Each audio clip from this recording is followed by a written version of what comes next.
Welcome to Grieving Insomniacs. I am your host, Christy Haberman. I am glad you're here. Thanks for being a part of our community. A few disclaimers before we get started. I am a licensed therapist. However, this podcast is not to be considered mental health therapy or counseling. It is for entertainment purposes only and is not associated with my counseling practice, Christy Haberman Counseling Services. Thanks for showing up.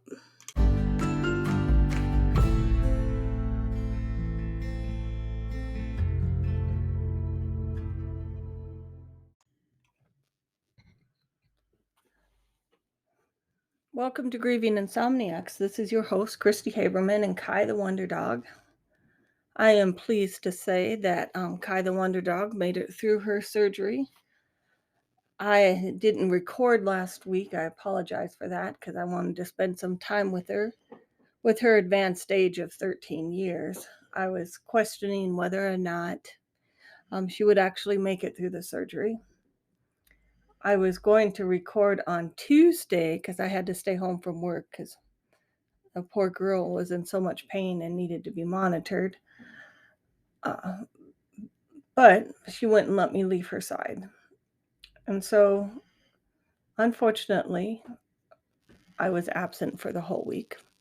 But I'm back and ready to go, ready to talk to you guys about some grief. Kai is here by my side again. When I first came up here, I asked her if she wanted to come. As soon as I shut the door to record, she came running up the stairs. And I don't know about you, but I am very glad to hear the snoring in the background. I don't know why she likes to be here for the podcast, but she does. I think she's providing all of us grieving moms some moral support. So last week when I was going through my podcast, and at some point I'm going to have to make a list, but I haven't done it yet. I was going through my podcast and looking at all the different grief topics that I've talked about. And the one that I have not discussed is anger. And I think that's probably because it's one of the most uncomfortable topics in grief. And that is for so many reasons. In our culture, interestingly enough, men, the only acceptable emotion for them is anger. So they tend to cover up everything with anger. For us women, we're socialized that we can't be angry. We're always supposed to be nice. Cannot tell you how many times at work, and I just started to realize this the other day when someone tells me that I should take the high road or I should be nice. What they're actually saying to me is, you should allow someone to walk over the top of you, that the goal for us as women is to be nice. And so I reflected on how that impacts my grief journey. And I'll tell you, it's really hard because I was so angry for so long that I couldn't even acknowledge that I was angry. I was very, very angry at Christopher at first. And my anger bled over into everyone pretty much in my world. I was mad at his friends. I was really mad at his friends because I felt like they let him die. Now, if this is your first time listening to the podcast, I suggest you go back and listen to the first two to hear the story of how Christopher died. But real briefly, Christopher wanted not to have family around when he died, which I'm very angry about because I feel like if I would have been there, I would have noticed that he was dying, but he depended on his friends. And in the end, that choice was not a good choice because he died and they didn't notice. And so what does that mean? That means that if they had noticed that he had stopped breathing, maybe they would have been able to do CPR and revive him, and he might not have died. It might not have made any difference at all, but at first, that's who I was really, really angry at. I was also angry at the fact that they tried to take over So Christopher died in Louisiana, and we were in South Dakota. There was several things that they did. One thing that they did is they went to his apartment and told his landlord that he didn't have any family, and they started to pack up his house. And they were going to pack up all of his belongings and put it in one of his friend's sheds, which is totally against the law, totally not true, but that's what they intended to do. So I called the landlord and explained to them who I was. I called the police, explained to them who I was, and instructed them to return some of the belongings back to the house. And I am positive that not all of those belongings came back to the house. I'm 100% positive on that. So I encourage you, and if there's some people here that have these discussions with their still living children, it is imperative, no matter what age you are, to have a will. That is something that would have been critically important for Christopher, because I had no idea what his desires were. I had no idea if he wanted to be cremated or if he wanted to be buried, if he wanted to be buried in Louisiana or if he wanted to be buried in South Dakota, what kind of funeral he wanted, what kind of religious beliefs that he had. Uh, According to his friends, he had joined this simple church. I have all kinds of strong feelings about that because the pastor of the simple church called me after Christopher died and said that his friends would like to have Christopher buried in Louisiana because, after all, they were more important than his family.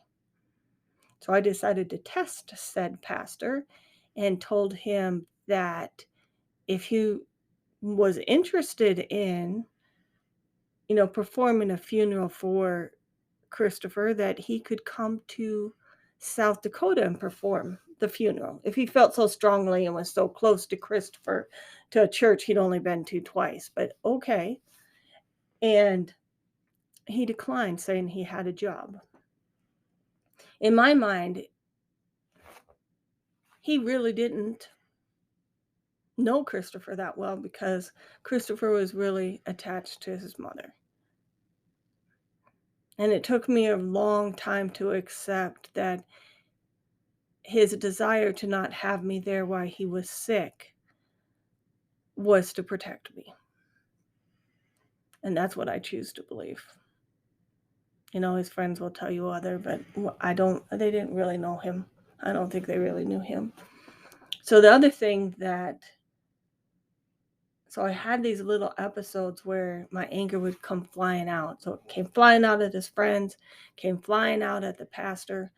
And then afterwards, and even his doctor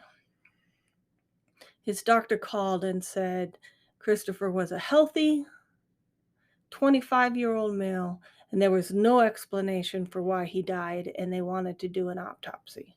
And that is a terrible choice. That is a terrible, terrible choice.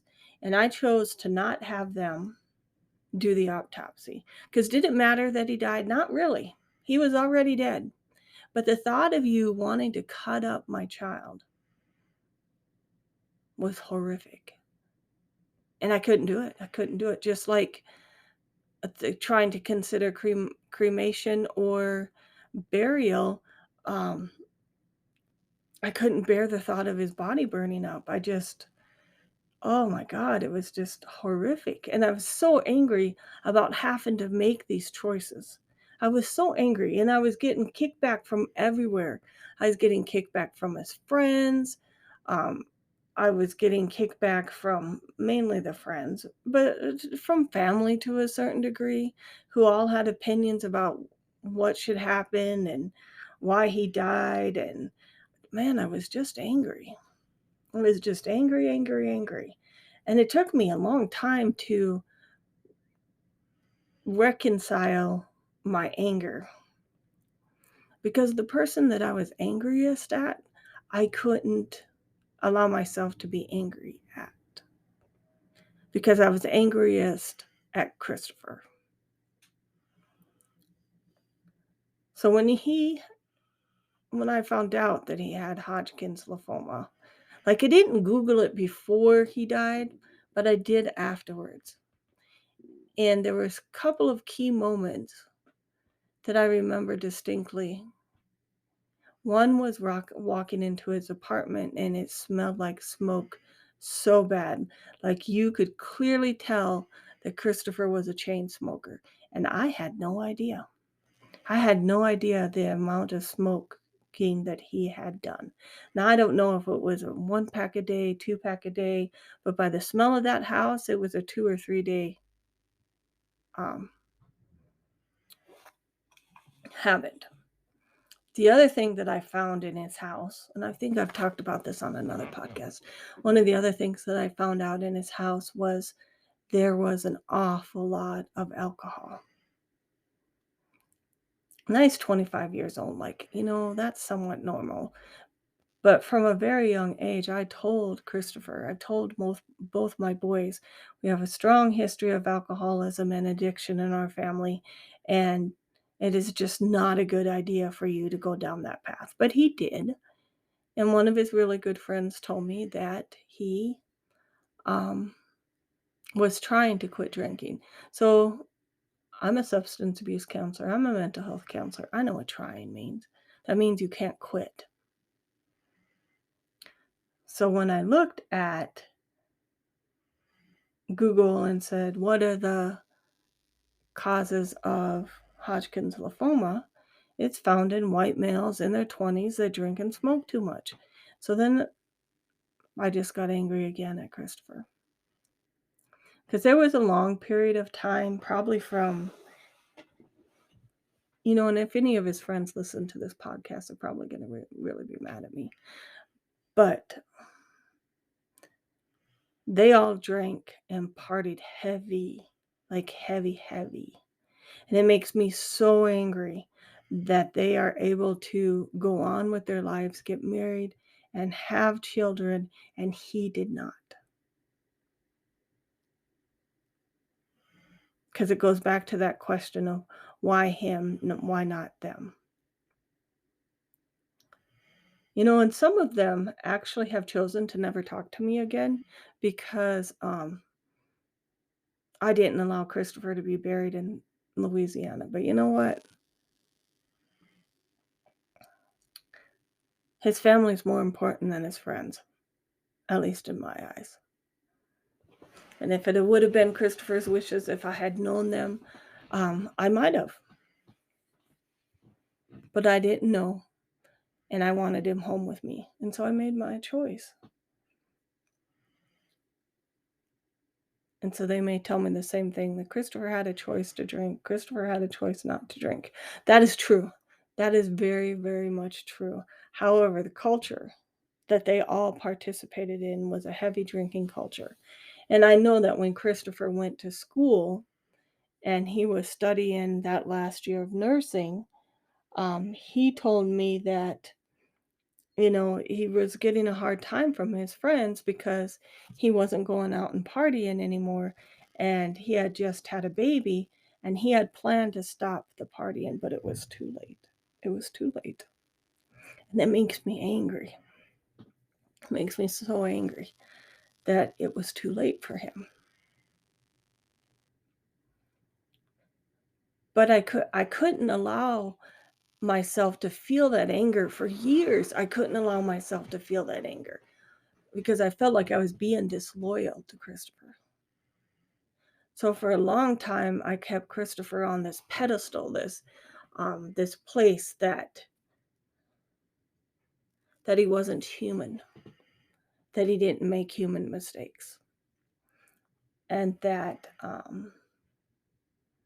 almost putting this expectation of perfection on him, like that he was this perfect person, and I just vilified myself instead of Christopher. So I vilified myself.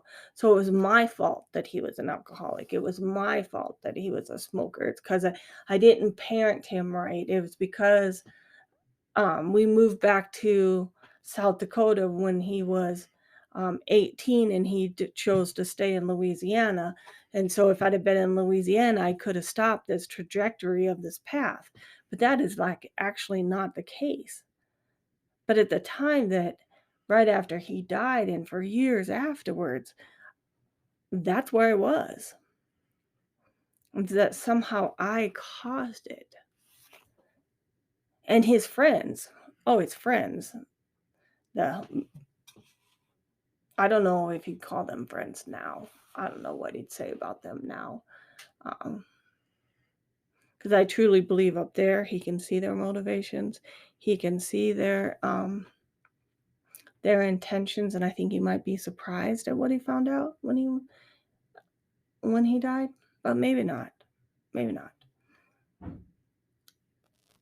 His friends were always quick to say, and they said it to me. They actually posted it on my Facebook. They posted that they thought that I was a terrible mother. I was a terrible mother. And that just hit me to the core. Hit me to the core. And then I was angry about that. And then for a long time, I was questioning whether or not Christopher actually said that. Did Christopher actually say that? And then I had to decide, no, he didn't. Because like Christopher, I am human too. None of us move through this world without making mistakes. None of us were the perfect parents. None of us are perfect humans. Part of this journey in life is making mistakes. But forgiveness of ourselves and forgiveness of our mistakes is an imperative part of this journey. And for me, forgiveness of Christopher's mistakes. But first I had to resolve the anger. And I gotta say, as I talk this out on the podcast, and I've always been a communicator, that's why I'm a therapist, I've always been a talker. I drive some of my friends crazy because I talk all the time. I'm also a ruminator, so I ruminate over things. But it's through the course of this podcast in the last year after I did the EMDR, the trauma therapy processing techniques, that I've come to accept that it's okay to be angry at Christopher. It's okay to be angry at his mistakes. It's okay to be angry at my mistakes. But I am not to blame. And so anger turned inwards becomes depression. And that's what my depression was all about. Because I was berating myself and talking to myself in ways that no one would talk to another human being. And I fully wore the cloak of guilt when it came to Christopher's death. When in actuality, I have no control over his genetics. I had no control over his choices. I have no control over when he chose to go to the doctor. He had symptoms. He ignored them. He had a girlfriend. The girlfriend saw the symptoms, saw what it could be. She ignored them for whatever reason.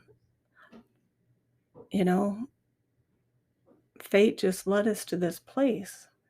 And then I had to allow myself to be mad at God. Or I don't know, the all-powerful being that rules our lives. I had to allow myself to be mad at him. And there's such a societal judgment against that. But and those people that turn towards God, I am more power to you. But I was so angry. So angry. And I didn't understand how come Christopher was a good human. He was a good person.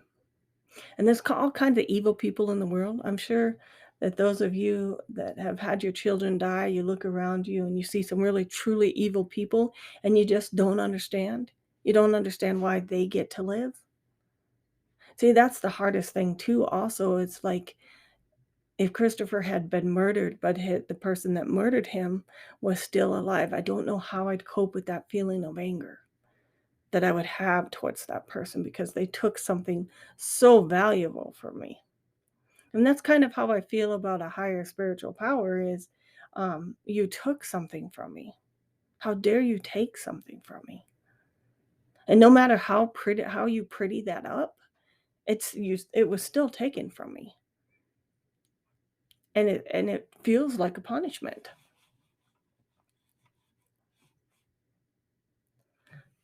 But one of the consequences of those feelings of anger for me is that it was always right there underneath the surface. Like I will snap on somebody just quick, just pew, because I'm angry. And I always will be. Always will be. So then I think about if someone were to come into my office and they said, I have an anger management problem, which I absolutely hate that self-diagnosis. I would sit down with them and then ask them, you experience anger as a secondary emotion. So chances are you feel something else first and then you react to it with anger. That's a lot of the times what happens. So when I take a look at myself and I look at what would be my first emotion that I'm feeling when it comes to Christopher and dying, and it's powerlessness. And I don't know about the rest of you, but for me, powerlessness is a trigger for me. Even before Christopher died, I hate to feel powerless. And so when I get those feelings of powerlessness, I react with anger. And I don't know, I can do all the EMDR in the world, but I don't know if that trigger is ever going to go away. If it's always going to be there, that when I feel powerless, I'm going to feel triggered, and then I'm going to want to, resolve it in some way.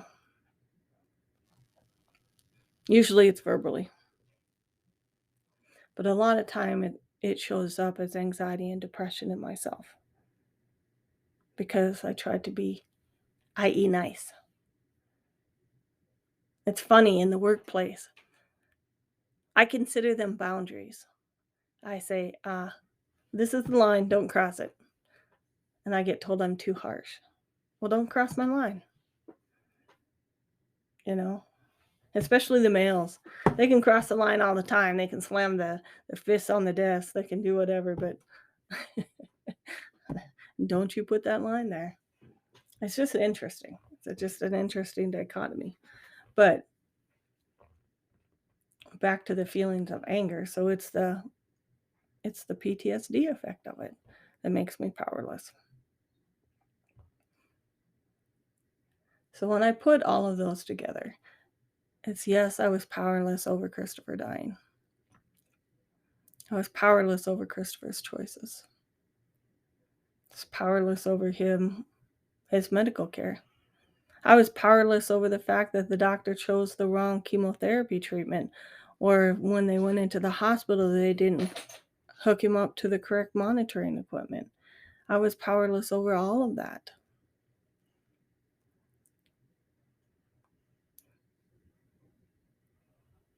And I made a decision to respect him. And that's the decision that makes me the angriest. Is because he told me, no, Mom, you don't need to come. But then he also stopped talking.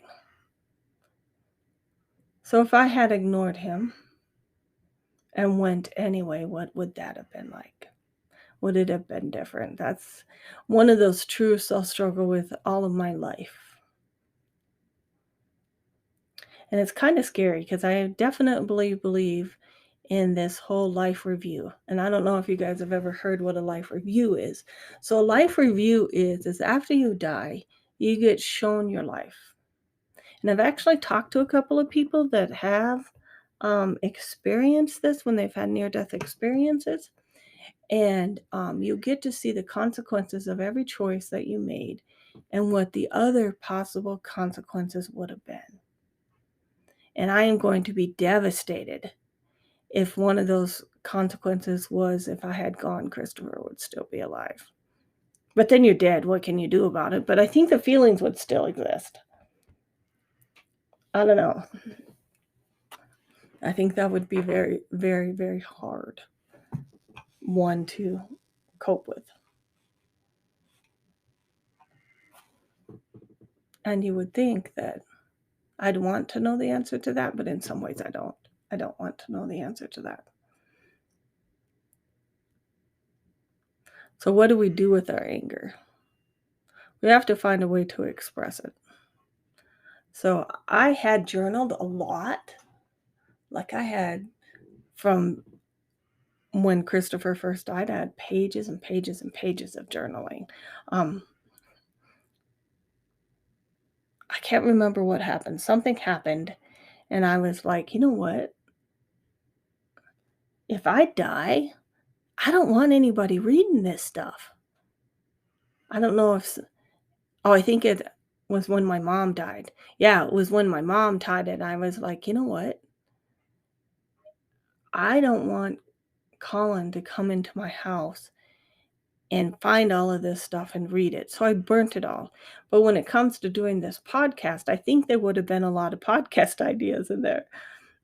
And so there's that. So I suggest that you find a way to express your anger. Art, journaling, talking, working through it, making exceptions, trying to understand the connections between your anger, your past definitely plays a role in it. But move that anger out of you. It's got to come out in some way. And that's why I'm talking so honestly about it with everyone, because I just want to normalize these consequences of grief, and I want to normalize that it's okay to talk about these things, and there's no judgment in talking about these things. And in order to move on, I'm not going to say heal because I don't know if I believe that, but in order to move on and carry our children with us in a good way, we have to come to a resolution with this, especially the anger. So I'm almost at the end of my 30 minutes.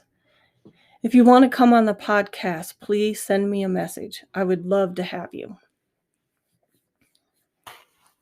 I am considering doing a show on Blog Talk Radio. It'd be a call-in show. Please send me a message if you'd be interested in participating in that. Sorry, I had to sneeze. Shut off my microphone there for a second. You didn't want to hear all that. So if you're interested in a call-in radio show, please reach out and let me know. I used to do it. I think it might be interesting to start it again. I really would like to have some interaction.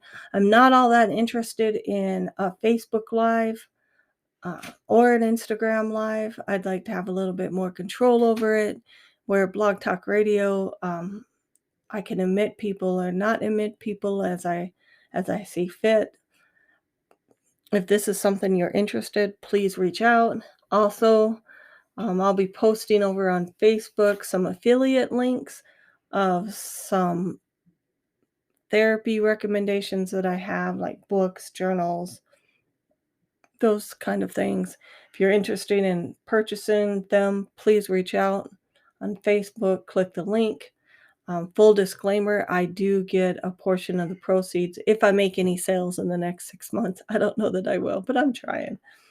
And also, I have my book over there on the solitary journey through the loss of a child.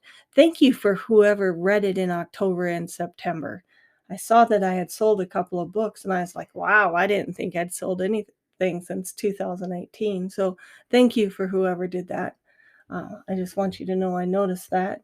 If you have any questions, anything you want to talk to me about, I'm over on Grieving Insomniacs on Instagram and Grieving Insomniacs over on Facebook. And then grievinginsomniacs@gmail.com. Thank you for listening. It's Christy and Kai the Wonder Dog. We're signing off, and I'll talk to you next week.